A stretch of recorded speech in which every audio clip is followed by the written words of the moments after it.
Combien d'images par seconde faut-il? Voici une vidéo vaccin pour faire taire les imbéciles et instruire les curieux. Mais avant toute chose, pause vocabulaire.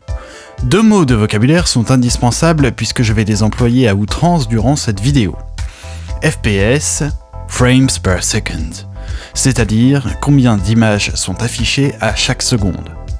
Framerate, un nombre de FPS. C'est bon, c'est bien clair? Pause technique. Maintenant que tu sais ce que c'est que les FPS, passe cette vidéo en 60 FPS si tu le peux. Je te laisse 3 secondes. Voilà, merci, on peut y aller. Le framerate, ou nombre d'images par seconde, ça fait jacasser depuis des années. Mais avec l'arrivée des écrans 120 Hz et plus, du support du 60 FPS sur YouTube et j'en passe, on lit et entend n'importe quoi. Spoiler alerte!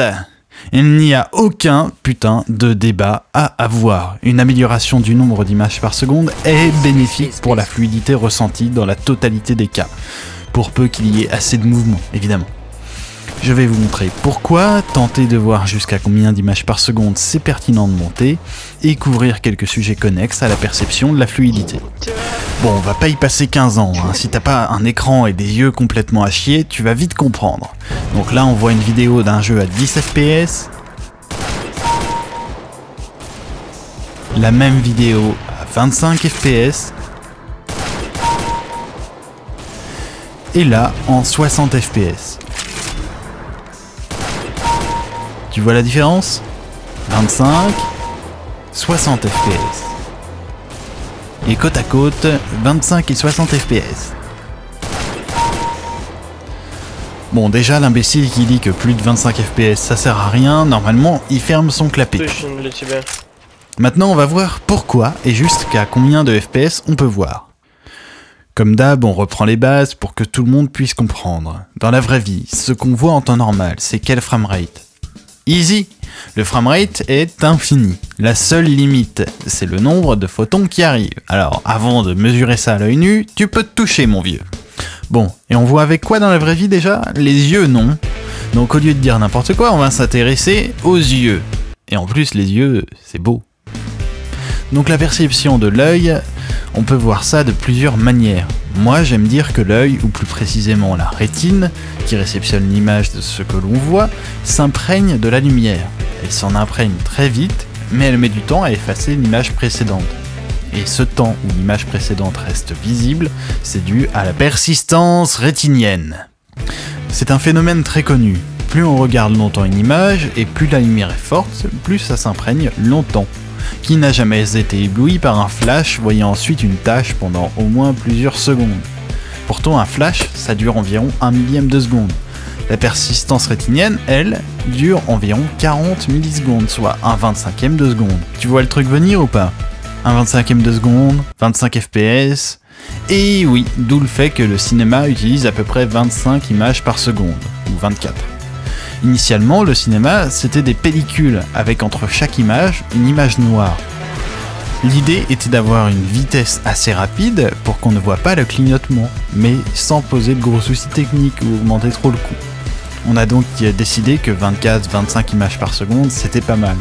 Mais ça ne veut pas dire qu'on ne voit pas des choses plus rapides que la persistance rétinienne, oh que non! Concrètement, ça fait juste que tout ce qui bouge sera en flou de mouvement pour une durée de 40 millisecondes. Et donc, plus ça bouge vite, plus c'est flou. On peut en jouer en faisant des choses qui n'existent pas dans la vraie vie et berner l'œil. Par exemple, là, l'illusion d'optique fait que si on fixe un point au milieu, on a l'impression de voir un point vert se déplacer autour. Et pourtant, il ne s'agit que d'un point rose qui disparaît à tour de rôle. La preuve, si je mets en pause. Je crois qu'on a fait le tour, donc on passe à la suite. La réactivité de l'œil. Bon, maintenant, je veux que chacun prenne conscience d'à quel point l'œil est rapide. On peut voir des flashs de seulement 1/2 millième de seconde. Des pilotes de l'US Air Force ont même été capables de reconnaître des modèles d'avions dont l'image ne leur avait été présentée que 1/220e de seconde. Qu'on se mette d'accord, on parle là de durée très courte, une demi-milliseconde pour le flash et 4,5 millisecondes pour l'avion. La persistance rétinienne, c'est 40 millisecondes. On peut donc percevoir une lumière 80 fois plus courte que la persistance rétinienne. Ok? C'est bien intégré dans ta persistance cervalienne? Donc autant dire que plus vite que 25 images par seconde, on peut le voir très facilement. Tu veux une preuve? Je vais afficher une image de 1/60e de seconde, soit 16 millisecondes. 3, 2, 1... Alors, t'as reconnu? Allez, un deuxième coup pour la route. Laisse-moi savoir ce que tu vois en commentaire. Bon, maintenant qu'on a vu à quel point notre organe visuel est cool, on passe à la suite. Reproduction de la réalité, technique et limites. Voyons comment on peut reproduire la réalité. On est d'accord qu'un film ou un jeu veut reproduire mieux la vraie vie. Spoiler alerte! La seule limitation qu'on ait, c'est qu'on ne peut pas reproduire le framerate infini de la vraie vie. Donc on fait comment? On va pas faire un cours de photo-vidéo, mais pour capturer l'image d'un film par exemple, une caméra additionne toute la lumière pendant un temps donné. Et on peut choisir cette durée. C'est ce qu'on appelle le shutter speed ou durée d'exposition ou encore temps d'ouverture. Le capteur reste ouvert durant la durée du shutter. Tout ce qui bouge durant ce shutter sera flou. Ça te rappelle pas quelque chose, genre l'œil? Bah ouais. Comme la persistance rétinienne est d'environ 1/25e de seconde, on a trouvé que c'était un shutter optimal pour simuler ce que l'œil percevait. Ce qui donne donc 25 fps, les fameuses 25 fps du cinéma. Ou 24. Et encore, on a vu des films à plus que ça maintenant, comme le Hobbit 3 en 3D 50 fps. Donc tout ce qui bouge durant le temps d'un shutter d'un 25e de seconde sera flou, à peu près aussi flou que ce que percevrait l'œil humain. L'illusion est assez bonne, l'image semble assez fluide.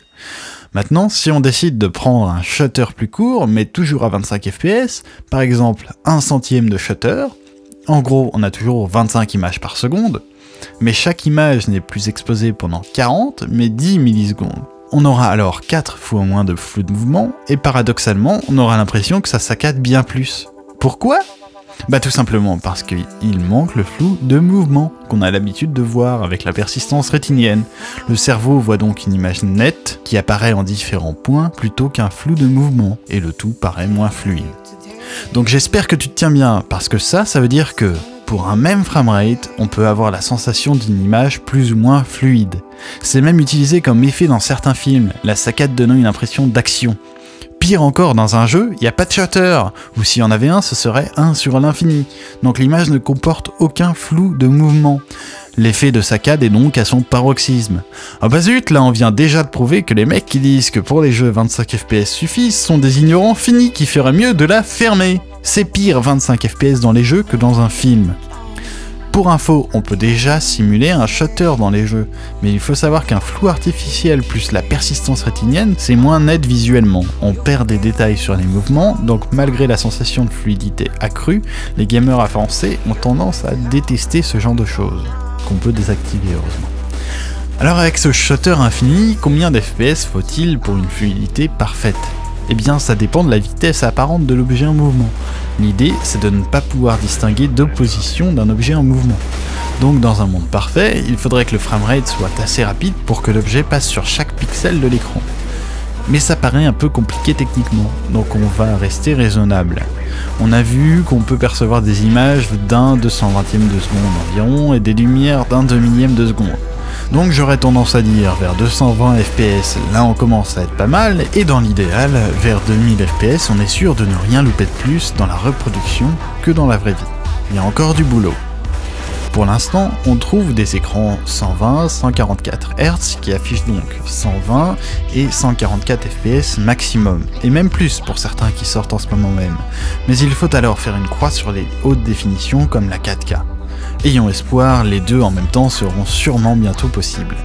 Acer par exemple, avec son Predator X34, a récemment permis l'impossible en proposant jusqu'à 100 Hz pour une définition de 3440 x 1440. Alors pour peu d'avoir le bon PC pour parvenir à ces framerates là, en tout cas c'est certainement pas avec une console qu'on y arrive, il y a de quoi avoir une expérience de fluidité déjà excellente pour notre époque. Mais une chose est sûre, ce n'est pas avec un jeu à 25 ou 30 fps que la fluidité sera la meilleure. Il est très pertinent d'avoir un moniteur pouvant afficher 100 fps et plus, et le PC qui va avec. Voilà, on a presque fait le tour de la question, mais je peux pas m'arrêter là. Bonus! Effectivement, je ne peux pas parler de fluidité et omettre deux points cruciaux. D'abord, attention au stuttering. Même avec un PC qui génère 400 fps et un écran 144 Hz, on peut avoir l'impression que ce n'est pas fluide si des images viennent à manquer. Ça peut arriver parfois si on a plusieurs cartes graphiques ou dans les jeux mal optimisés. Là vous voyez une vidéo de stuttering exagéré. En plus, le stuttering peut être partout, sur YouTube, en regardant un film, c'est vraiment pas cool. Et enfin, pour le jeu, un meilleur framerate c'est aussi une meilleure latence, ne pas l'oublier. C'est quelques millisecondes, mais c'est toujours bon à prendre. Moins de durée entre chaque image, donc moins de retard entre l'action réelle et l'action affichée. Mais ça, je le détaillerai dans une vidéo dédiée à ce qu'on appelle l'input lag, trop méconnu et pourtant si important. Voilà pour aujourd'hui, si t'as pas aimé cette vidéo, tu sais quoi faire, mais si t'as aimé, mets un joli pouce bleu, mais dans tous les cas, s'il te plaît, c'est un acte de civisme que je te demande là, balance cette vidéo à tous les neuneux de service qui disent n'importe quoi sur le framerate. Voilà, merci. C'était Ultimate Byte, et si tu veux venir gamer avec nous, passe nous voir sur mesni.org.